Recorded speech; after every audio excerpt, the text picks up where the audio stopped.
Hello everyone, myself is Jagannath Nagargoje and I welcome all of you to my YouTube channel Ignited Minds. Students, today we are going to learn about a very important topic from grammar section, part of speech. Part of speech plays very important role in grammar. So let's learn about part of speech. But before that, I request all of you to subscribe my channel and press bell icon to get new videos. स्वागत आहे विद्यार्थी मित्रांनो. आज आपण एक basic topic इंग्रजी grammar मधला खूप महत्वाचा टॉपिक पार्ट ऑफ स्पीच अभ्यासणार आहोत. तर पार्ट ऑफ स्पीच म्हणजे नेमकं काय? तर पहा, एक उदाहरणावरून आपण समजून घेऊया.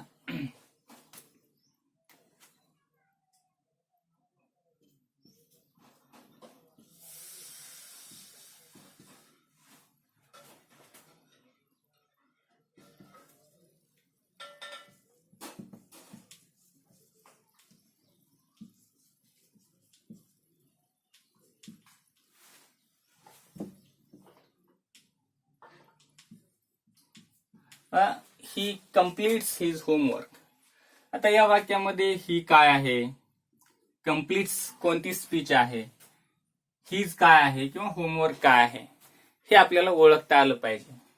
पहा, आपण अगदी प्रायमरी स्टेज पासून पार्ट ऑफ स्पीच आपण शिकलेलो आहोत, परंतु आजही बऱ्याचशा विद्यार्थ्यांना पार्ट ऑफ स्पीच ओळखता येत नाही. तर त्यासाठी आपल्याला त्या स्पीचचं फंक्शन काय हे माहीत असणं गरजेचं आहे. तर बघा, पार्ट ऑफ स्पीच म्हणजे काय? तर एखाद्या वाक्यामध्ये शब्दाच्या साह्यानं वाक्य तयार होतं. आता सेंटेन्स म्हणजे काय? सेंटेन्स म्हणजे group of words which make complete sense is called as sentence. म्हणजे शब्दाचा असा संग्रह ज्याच्यापासून एक अर्थ निघतो, अर्थपूर्ण वाक्य तयार होतं, त्याला आपण काय म्हणतो? वाक्य असं म्हणतो. आणि पार्ट ऑफ स्पीच म्हणजे काय आपल्याला आता कळेल की the use or the work words do in the sentence according to the use or the work they do in the sentence. Part of speech is divided into 8 subkinds. म्हणजे वाक्यामध्ये शब्दांचं कार्य का आहे यावरून शब्दाच्या जातीचे 8 प्रकार पडलेले आहेत.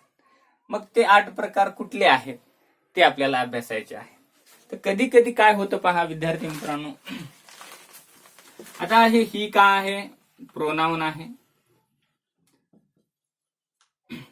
कम्प्लीट्स काय आहे? वर्ब आहे. तर हीच या वाक्यामध्ये काय आहे? ऍडजेक्टिव्ह आहे. आणि होमवर्क काय आहे? नाउन आहे. तर हे आपण ओळखू शकतो. पण कधी कधी एकाच वाक्यामध्ये एकच शब्द वेगवेगळ्या प्रकारच्या स्पीचचं कार्य करतो. बघा, एका उदाहरणाने समजून घेऊया. फॉर एक्झाम्पल,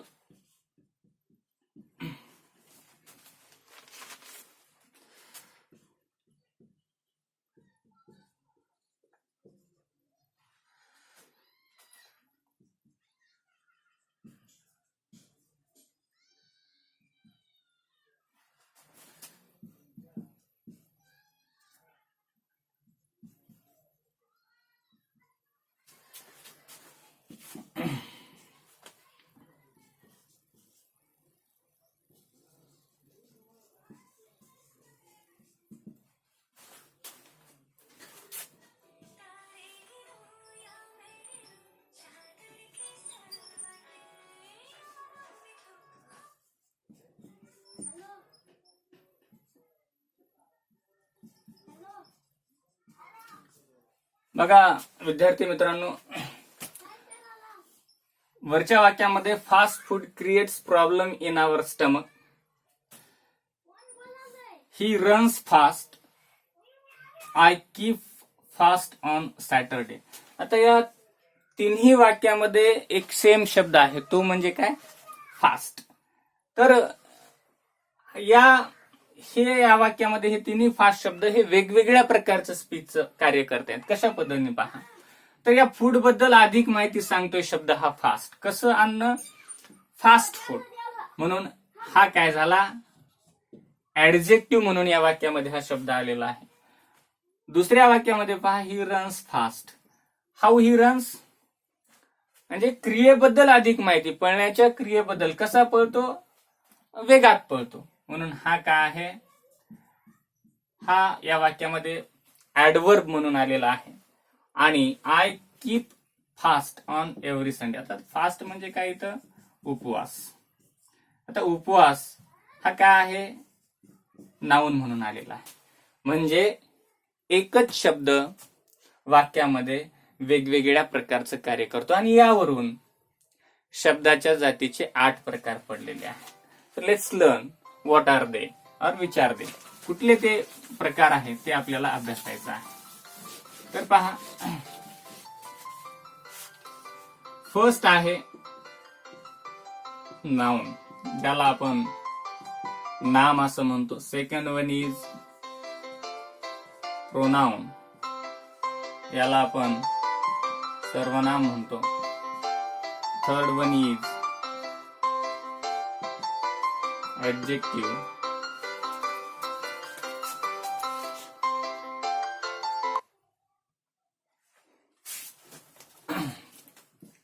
याला आपण विशेषण म्हणतो. चौथा आहे ऍडवर्ब, याला क्रियाविशेषण म्हणतो. फिफ्थ वन इज वर्ब, याला आपण क्रियापद म्हणतो. सिक्स्थ वन इज प्रेपोजिशन, याला आपण शब्दयोगी अव्यय म्हणतो.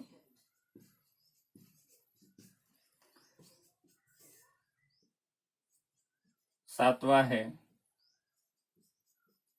कंजंक्शन, याला आपण उभयान्वयी अव्यय म्हणतो. And last one is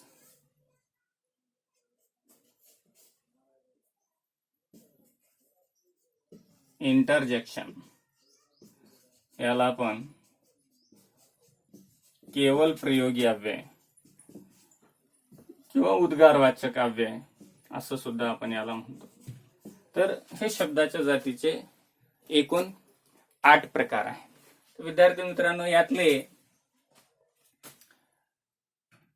noun, pronoun आणि वर्ब या 8 पैकी या 3 पार्ट ऑफ स्पीचचं अनेक वचन होतं. बाकीच्या पार्ट ऑफ स्पीचचं अनेक वचन होत नाही.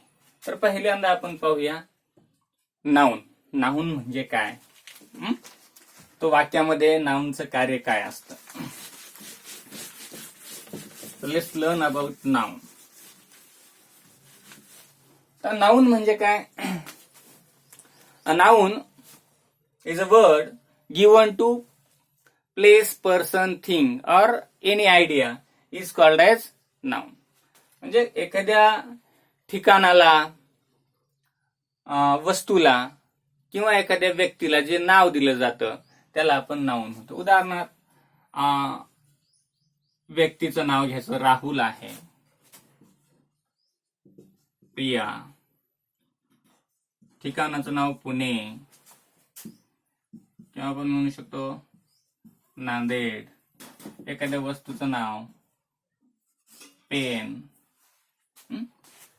किंवा बॉल किंवा एखादी कल्पना आहे, जसं की फ्रेंड किंवा अशा प्रकारचे. या सगळ्यांना काय म्हणतो आपण? एकंदर नाउन असं म्हणतो. मग या नामाचे वेगवेगळे प्रकार पडलेले आहेत.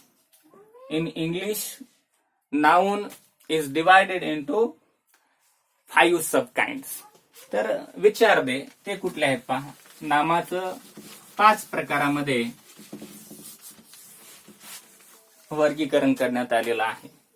ते कुठलं आहे? फर्स्ट आहे प्रॉपर नाउन. याला आपण विशेष नाम असं म्हणतो. Second one is common noun. याला आपण सामान्य नाम म्हणतो. तिसरा आहे कलेक्टिव्ह नाउन. याला समूहवाचक नाम असं म्हणतो. चौथा आहे ऍब्स्ट्रॅक्ट नाउन. याला भाववाचक नाम म्हणतो. आणि शेवटचा आहे मटेरियल नाउन. याला आपण पदार्थवाचक नाम म्हणतो. याला आपण काय म्हणतो? प्रॉपर नाउनला विशेष नाम किंवा व्यक्तिवाचक नाम, किंवा कॉमन नाउनला आपण सामान्य नाम किंवा वस्तुवाचक नाम असं सुद्धा म्हणतो. तर पहिल्यांदा आपण हे दोन अभ्यासूया.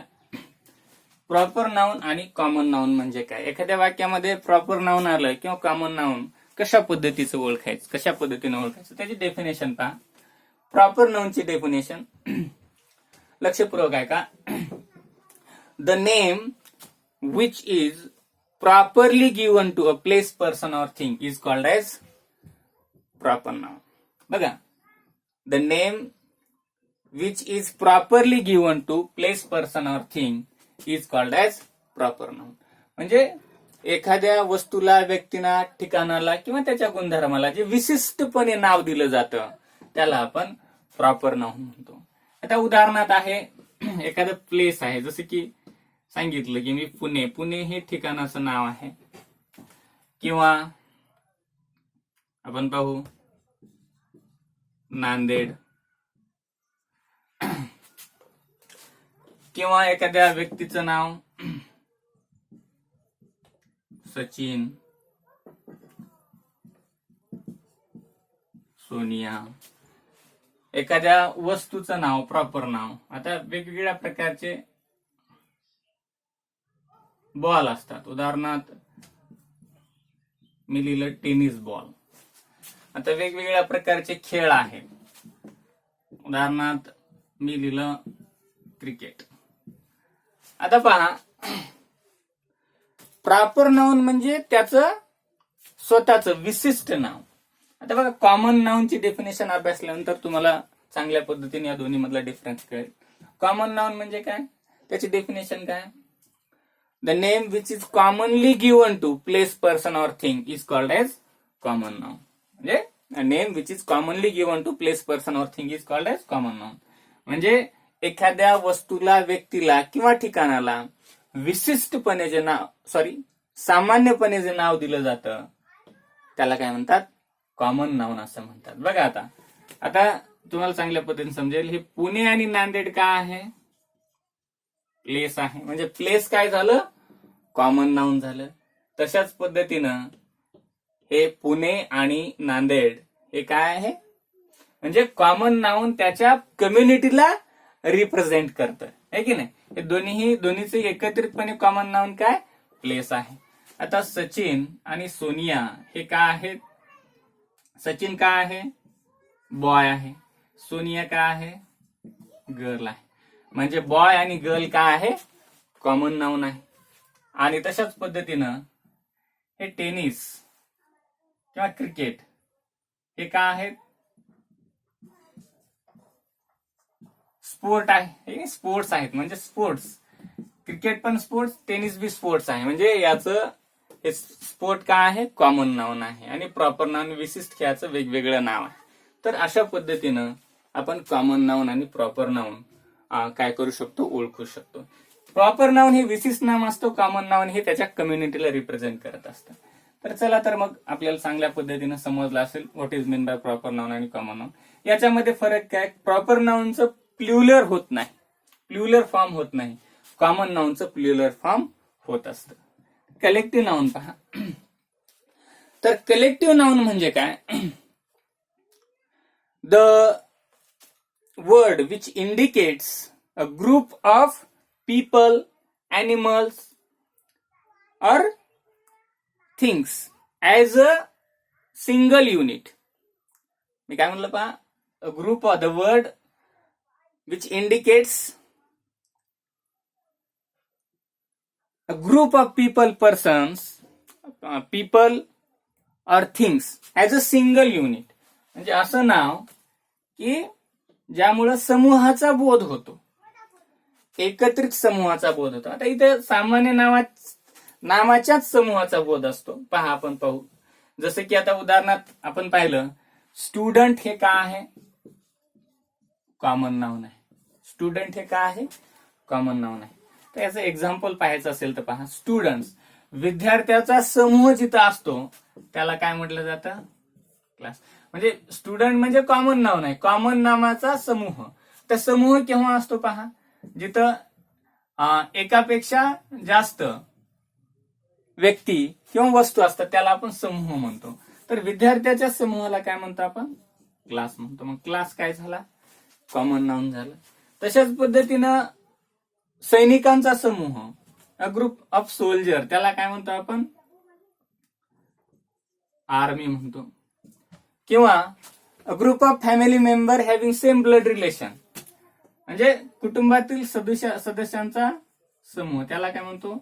फॅमिली म्हणतो. पक्ष्यांचा समूह त्याला काय म्हणतो? फॉक म्हणतो.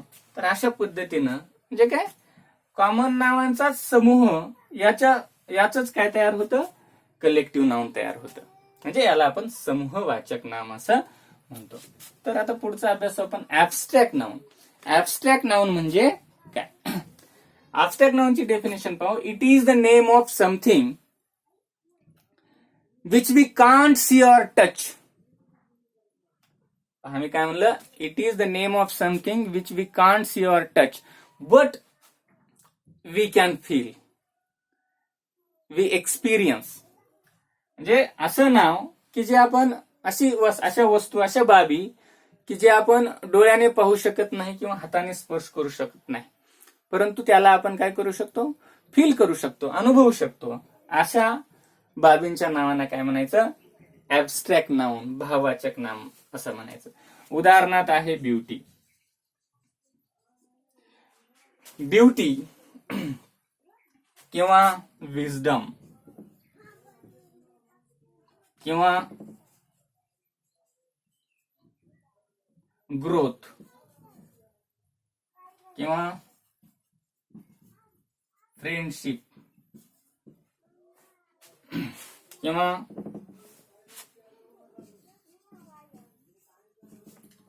ब्रेवरी. आता पहा, हे सगळे जे नाव आहेत ते आपण काय करू शकतो? फील करू शकतो. असं जर कुणाला मी विचारलं की मला 2 किलो विजडम म्हणजे शहाणपणा विकत आणून द्या, किंवा शहाणपणा कुठल्या कलरचा असतो, आपल्याला सांगता येईल का? सांगता येणार नाही. म्हणजे अशा बाबी आहेत की आपण फील करू शकतो, एक्सपिरियन्स करू शकतो. अशा बाबींच्या नावानं काय म्हणायचं? ऍबस्ट्रॅक्ट नाउन म्हणायचं. ते ऍबस्ट्रॅक्ट नाउन वर्ब पासून होतात, कॉमन नाउन पासून तयार होतात, त्याचबरोबर ऍडजेक्टिव्ह पासून तयार होतात. कशा पद्धतीने बघा, ब्युटी हे ब्युटिफुल या शब्दापासून, ब्युटिफुल हे ऍडजेक्टिव्ह आहे, त्यापासून ब्युटी तयार झालंय. आता वाईस हे खरं तर काय आहे? ऍडजेक्टिव्ह आहे, त्यापासून विजडम तयार झालं. ग्रो हे वर्ब आहे, त्यापासून काय तयार झालं? ग्रोथ तयार झालं. फ्रेंड हे काय आहे? कॉमन नाउन आहे, त्यापासून फ्रेंडशिप हे ऍबस्ट्रॅक्ट नाउन तयार झालं. ब्रेव हे पुन्हा ऍडजेक्टिव्ह आहे, त्यापासून ब्रेवरी हे ऍबस्ट्रॅक्ट नाउन तयार झालं.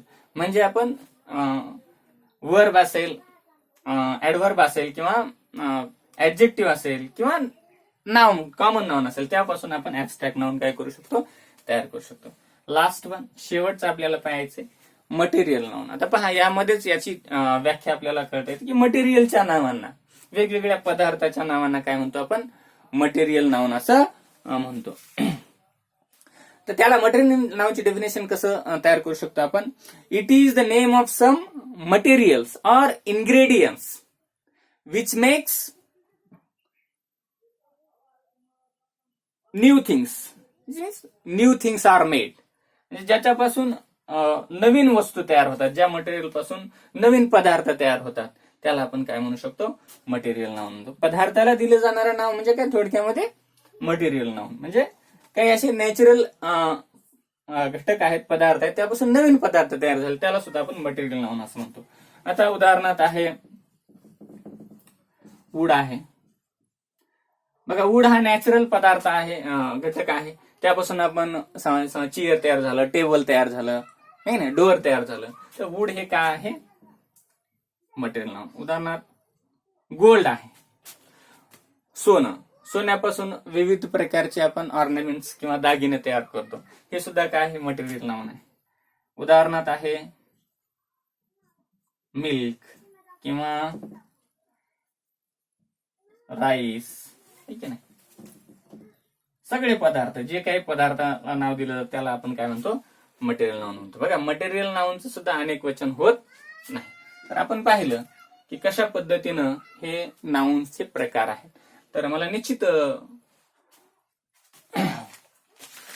तुम्हाला आता प्रॉब्लेम येणार नाही असं मला वाटतं नाउन ओळखण्यासाठी, विविध प्रकारचे नाउन. आता फंक्शन ऑफ नाउन बघा, थोडक्यामध्ये ते अभ्यासू.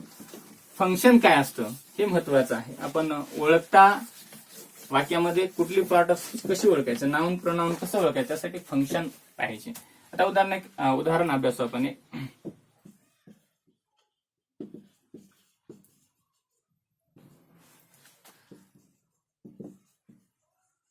सचिन प्लेज क्रिकेट या वाक्यामध्ये सचिन काय आहे? सब्जेक्ट आहे.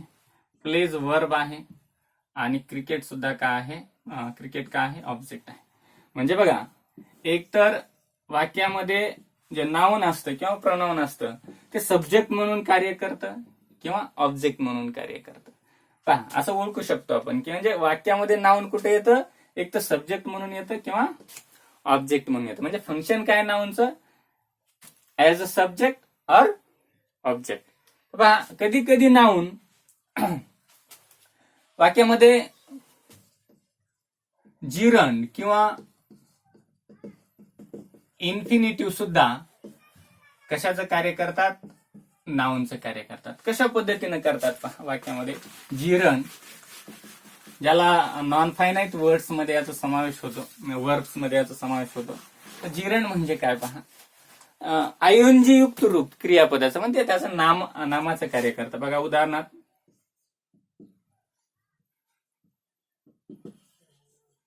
Swimming is a good exercise किंवा आय लाईक टू स्विम. आता या वाक्यामध्ये पहा, स्विमिंग, आता इथं स्विमचं आयएनजी आहे, स्विमचं आयएनजी युक्त रूप आहे, परंतु या वाक्यामध्ये हे नामाचं कार्य करते, हे सब्जेक्ट म्हणून आलेलं आहे, म्हणून याला आपण काय म्हणतो? जिरंड म्हणतो. आणि इथं पहा, I like to swim, to क्रियापदाच्या मुख्य रूपापूर्वी जर टू लागलं तर त्याला आपण काय म्हणतो? इन्फिनिटिव्ह म्हणतो. इन्फिनिटिव्ह. आणि इन्फिनिटिव्ह सुद्धा वाक्यामध्ये पहा ऍज अ नाउन यूज होत असतं. ऑब्जेक्ट आहे, हे टू स्विम या वाक्याचं ऑब्जेक्ट आहे. म्हणजे पहा, वाक्यामध्ये जिरंड किंवा इन्फिनिटिव्ह आला असेल तर ते काय करतं? ऍज अ ऑब्जेक्ट येतं किंवा ऍज अ सब्जेक्ट येतं. म्हणजे जिरंड किंवा इन्फिनिटिव्ह हे सुद्धा वाक्यामध्ये काय करतात? नामाचं कार्य करतात. तर विद्यार्थी मित्रांनो, आपल्याला खूप चांगल्या पद्धतीने हे कळालं असेल अशी अपेक्षा करतो. माझा हा व्हिडिओ कसा वाटला हे निश्चित मला कळवा. कमेंट बॉक्समध्ये या व्हिडिओबद्दल मला सांगा. माझ्या चॅनलला व्हिजिट करा, सबस्क्राईब करा. आपण पुढच्या व्हिडिओमध्ये पुढच्या एका पार्ट ऑफ स्पीच मध्ये अभ्यासणार आहोत. Thank you very much.